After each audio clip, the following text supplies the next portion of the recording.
Monday, June 2nd, 2025. Saint Marcellinus and Peter. Focus.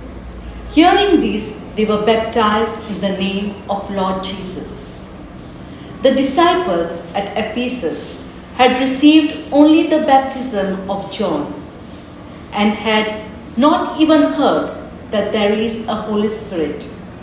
Yet they accepted Jesus willingly, and their faith was promptly rewarded with the infilling of the Spirit.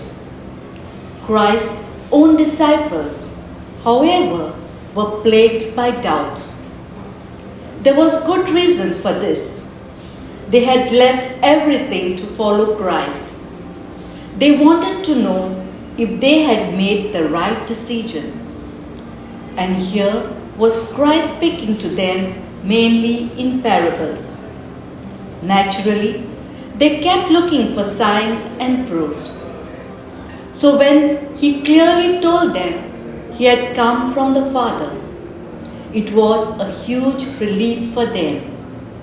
They declared jubilantly, "Ah, now you are speaking plainly and not using figurative speech." How come the Ephesians had this receptive attitude?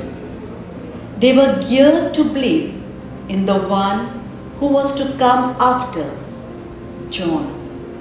They accepted there was indeed such a person, and they were ready to welcome him. If only we would remain familiar with Christ through prayer and his word, we too could be like the Ephesians. We would have absolute certainty that Christ has overcome the world. His promise would be true for us. In me, you may have peace.